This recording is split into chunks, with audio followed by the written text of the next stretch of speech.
Okay, so we're doing a series called Be the Hero of Your Own Story, and this week I've been thinking about you. I do that a little, and I've been thinking about this verse in the Bible, because this verse pretty much sums up my hope for you, my prayer for you, my wish for you in this series. It comes from the book of Psalms. And it says, they will have no fear of bad news.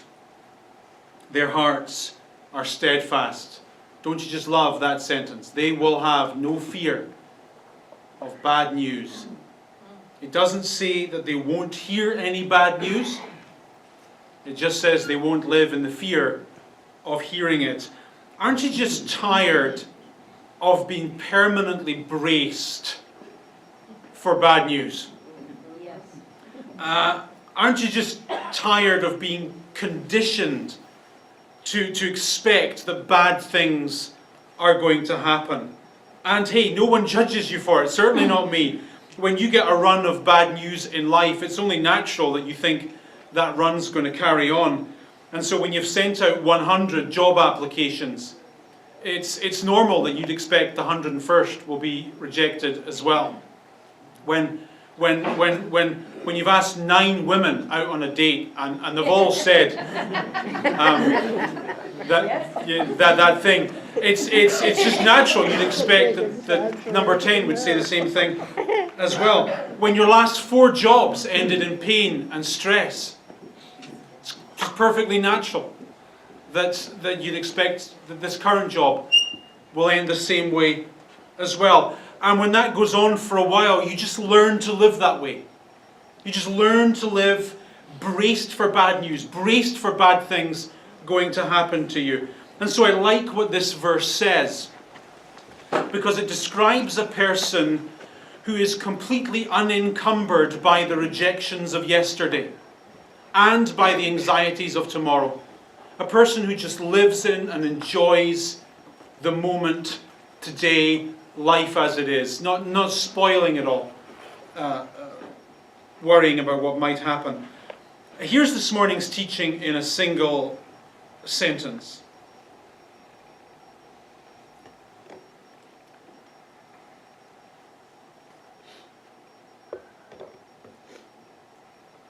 These aren't my words. I borrowed them from a man called Joseph Campbell, who was the father of modern screenwriting. He said this: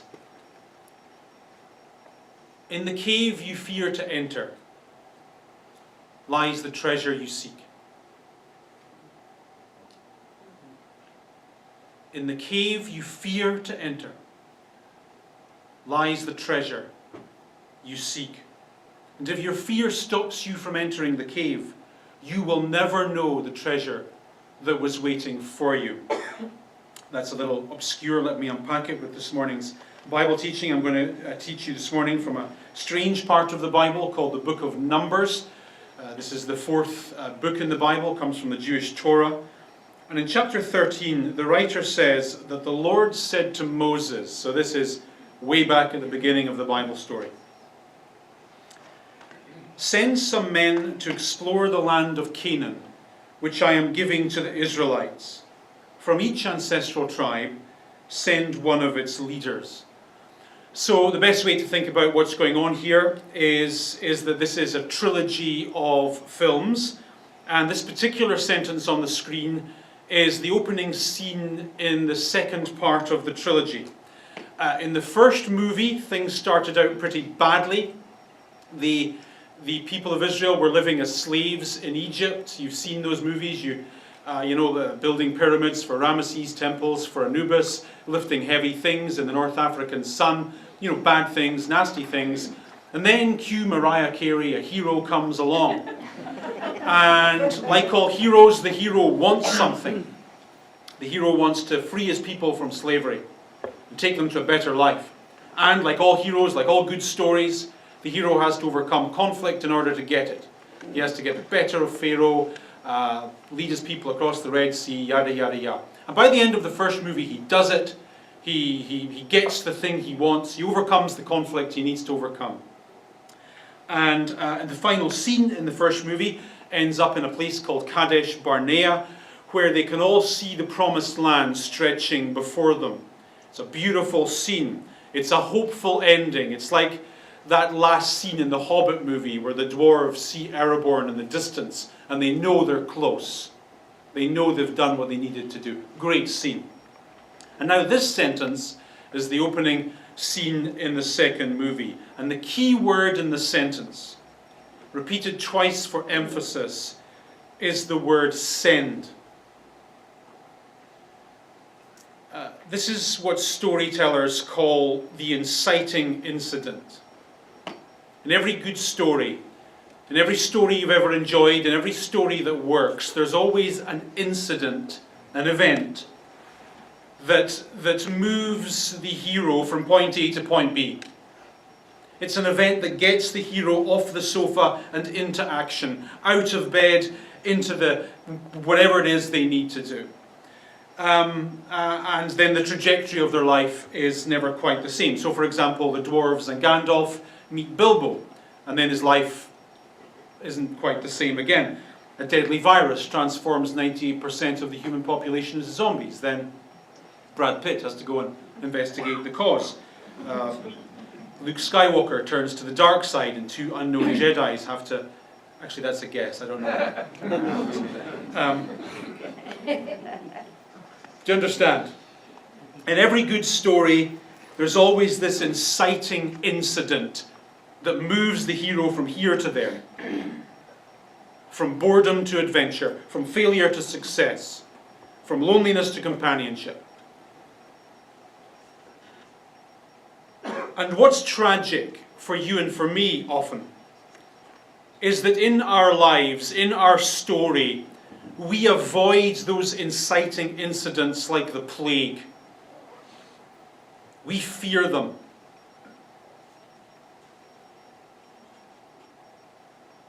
And the reason we do so is because we prefer the comfort of the present, however uncomfortable it may be, however unsatisfactory it may be, over the uncertainty that lies at the other end of the word send.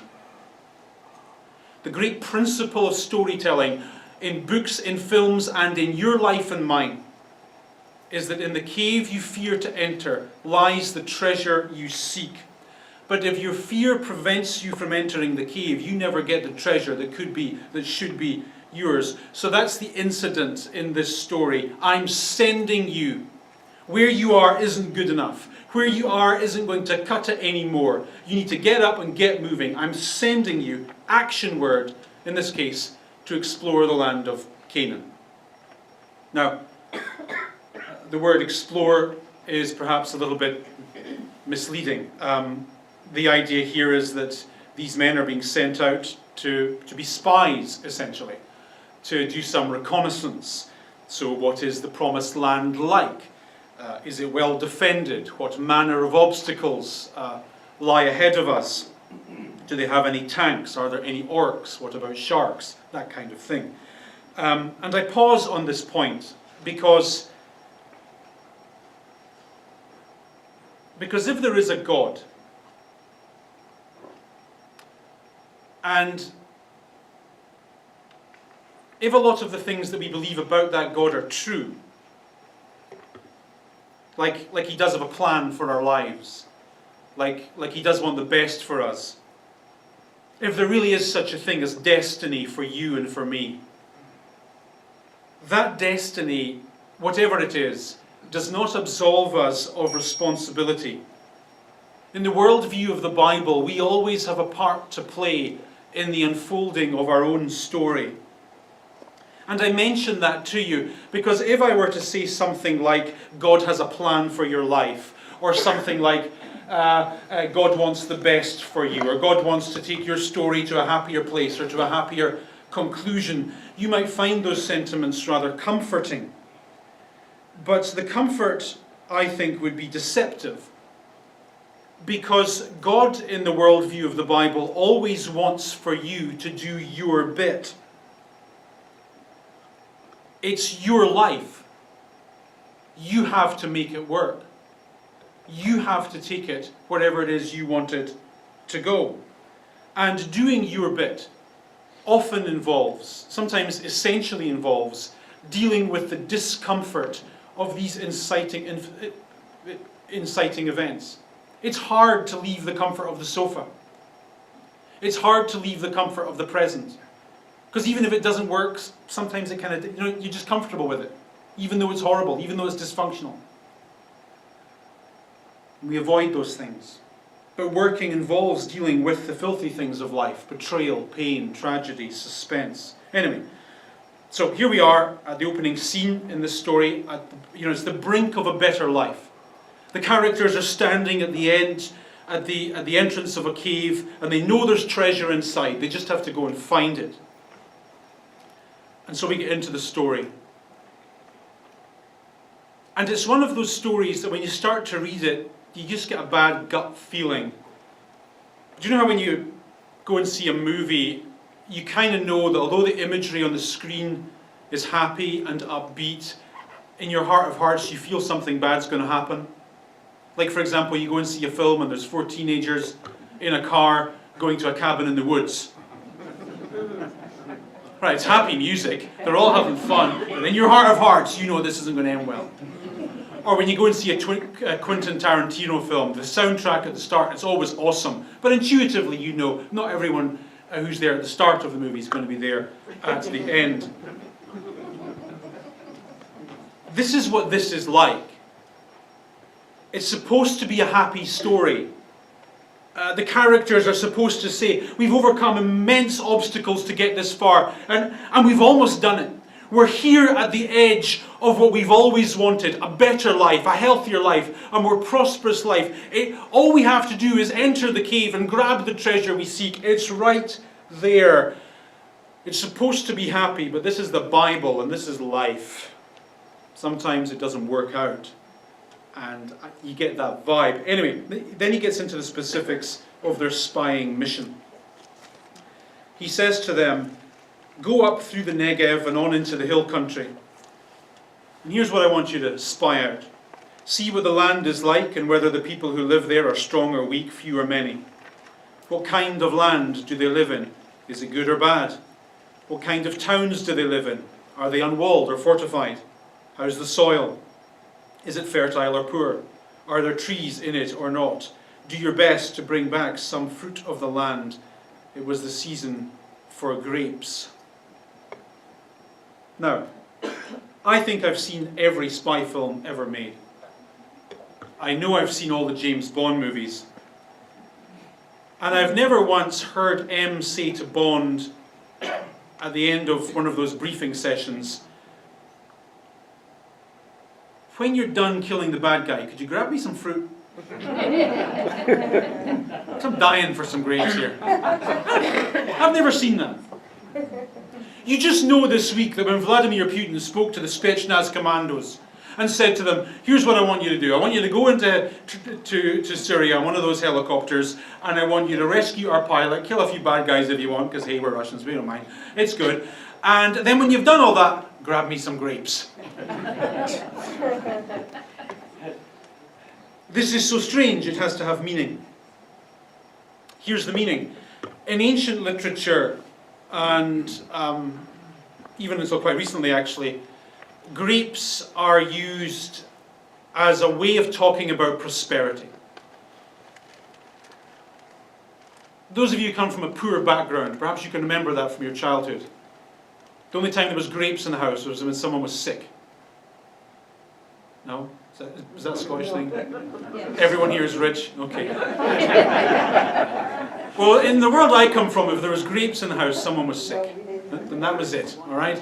And certainly in ancient literature that's the case. Grapes are a way of talking about wealth and prosperity, and so in a world economy dominated by agriculture, obviously fruit was everything. So when he says to the spies, I want you to go and look at a bunch of stuff, and then when you've taken your notes and you've taken your photographs, please make sure to bring back some of the fruit. What he means is, take back evidence of how rich we're going to be. Take back evidence of how prosperous and healthy and happy we're going to be once we've grabbed the treasure at the end of the cave. Bring back some of it. bring back a taste of what lies ahead of us. So, with that mission in mind, they went up and explored the land, from the desert of Zin as far as Rehob. When they reached the valley of Eshcol, they cut off a branch bearing a single cluster of grapes. 2 of them carried it on a pole between them. Either they were midgets or they were big grapes. Either works in the story.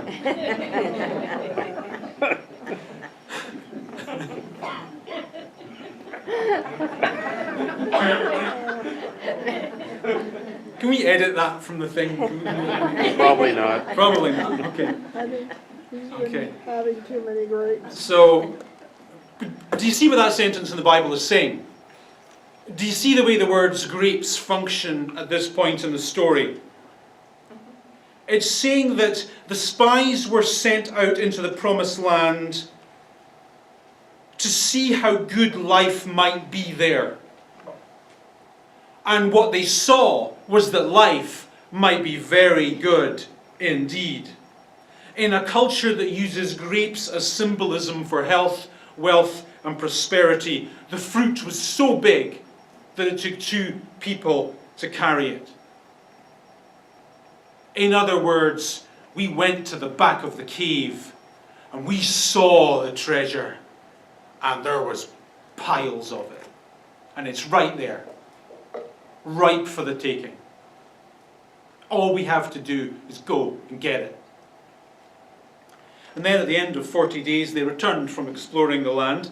They came back to Moses and Aaron and the whole Israelite community at Kadesh in the desert of Paran. There they reported to them and to the whole assembly and showed them the fruit of the land. They gave Moses this account. We went into the land which you sent us, and it does indeed flow with milk and honey. And the grass is green and the girls are pretty. Oh, won't you please take me? Right? That was playing. And then here's the fruit. Here's the fruit. And you just know how that conversation went. Like, look at it.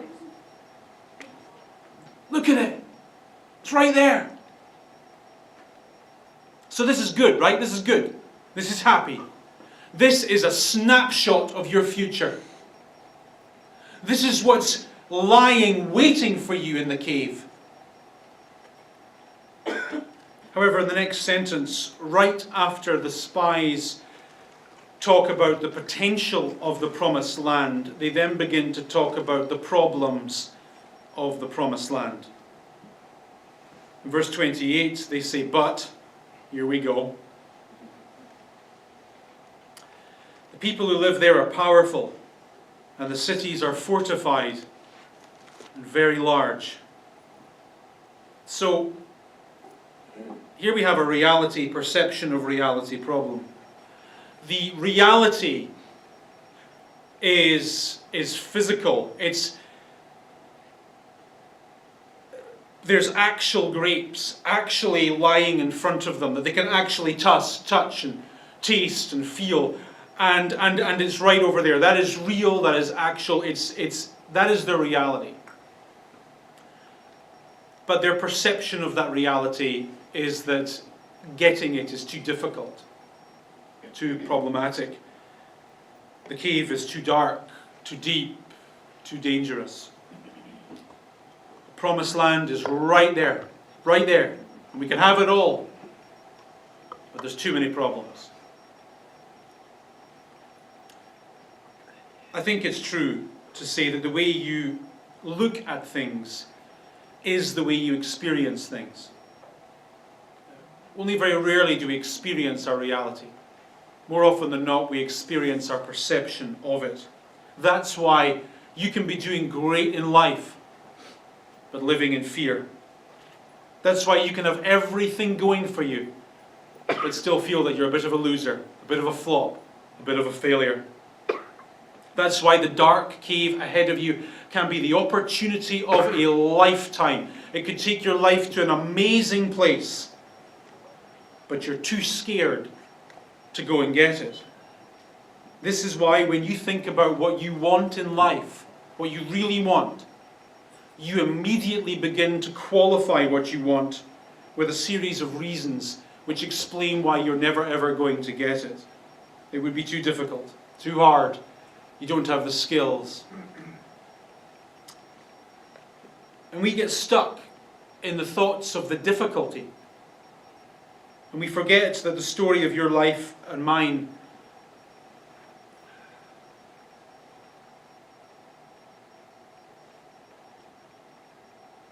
is surely a story where we're paying a little bit of difficulty. We're sucking up a little bit of hard work and effort as a price worth paying for our story to go in the way we'd like it to go. So anyway, the spies come back with grapes, and they're massive, and everyone's happy to see them. And then those same people kill the buzz by talking about the problems, and they say everyone's powerful and the walls are strong and all that. I'm sure you have many buzzkill friends in your life. You should try and limit them. No, you should. You should. Next sentence. Then Caleb. So this is the Clint Eastwood of the story. This is the good guy. Big man. A man who's not going to allow his life to be defined by his difficulties. He silences the people. You just know the writer of the Bible polited that up a bit. And he said, we should go up and take possession of the land, for we can certainly do it. Now I love this sentence because of the rapid fire use of verbs within it. We should go, we should take, we should do. We should go, we should take, we should do. Clearly this isn't a man who likes wasting time on feasibility studies. This is a man who understands that a better life is his for the taking. And so he hears exactly the same news that everyone else heard that day. He got the same information about the big walls and the big people with the big swords and the big problems. He got all that information, same way everyone else did.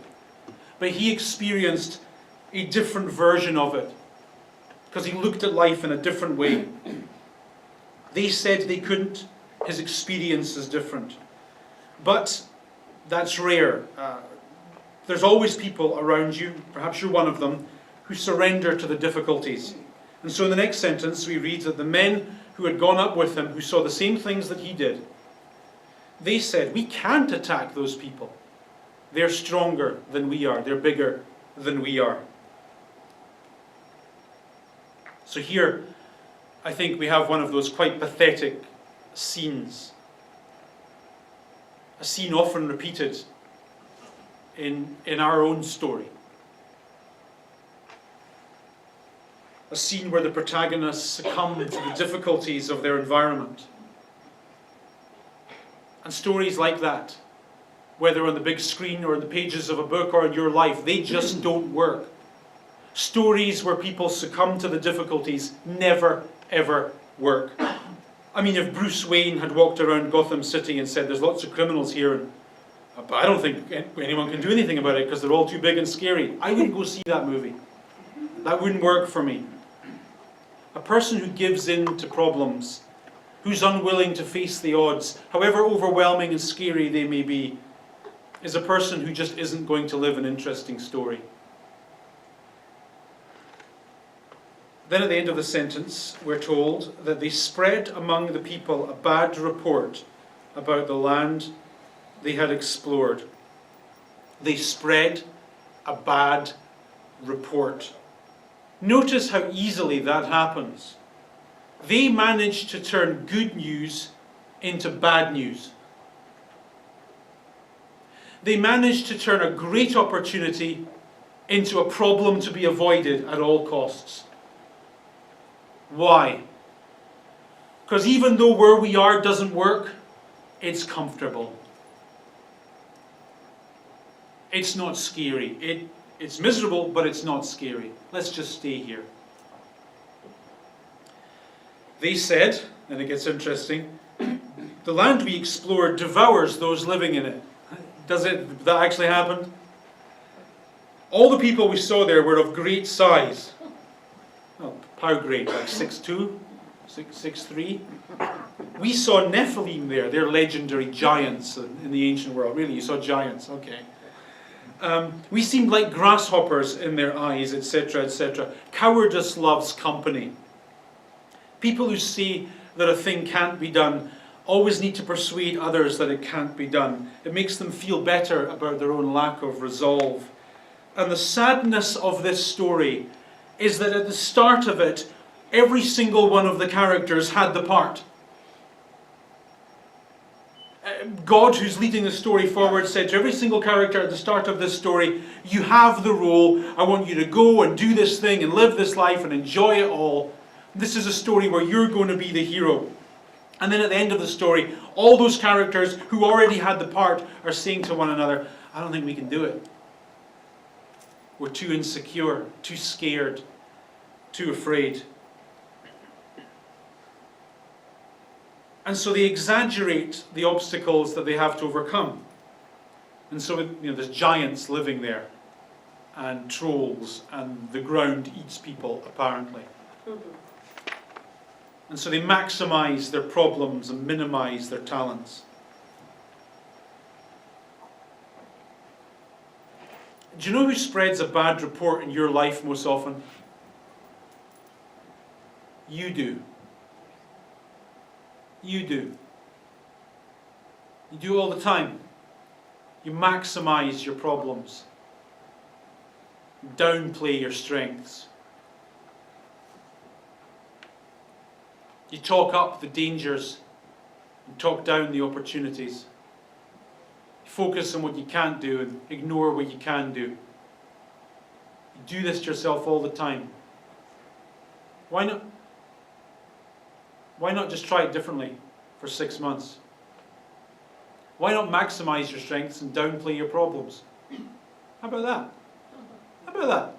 Yeah. Would that be a bad idea? Downplay your weaknesses, downplay your failures, downplay the things that didn't work, and talk yourself up. Maximize what lies ahead. Anyway, then in the next chapter we read sad words. That night, all the members of the community raised their voices and cried aloud. The story wasn't meant to end like this. All the Israelites grumbled against Moses and Aaron, and everyone said to them, if only we died in Egypt. Our life would be better if we were dead.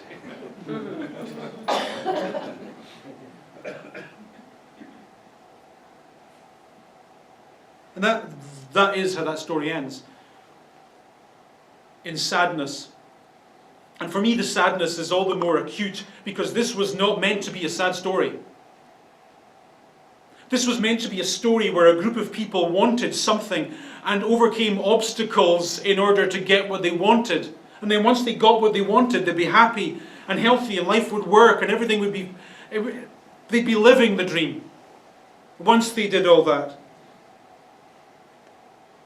But they didn't. They were too scared to enter the cave. And I think that similarly, oftentimes the saddest scenes in the story of our life are the scenes that we never ever get to see. I think that we rightly regret some of the things that we have done, but we should equally regret some of the things that we have not done. We rightly feel bad about many of our misadventures, but we should also feel bad about many of the adventures that we have missed. The saddest movie I think we ever get to see is the movie of what might have been if only we had the courage to enter the cave and grab the treasure that we sought. I think that you may as well do what you can to live the story you want to live. Alternatively, you can do the other thing, stand at the end of the cave and complain about how difficult everything is. That's an option too, and many people take it, but I don't think it works. Do you know,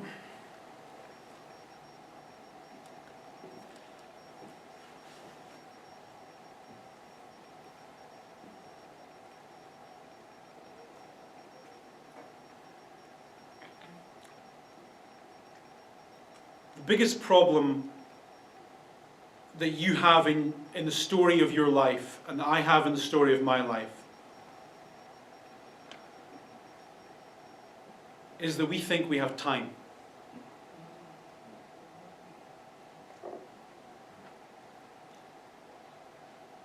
And we should be smart enough to listen to those who are lucky enough to have been older than we are. And get a sense of how quickly it all runs out. And it all passes us by.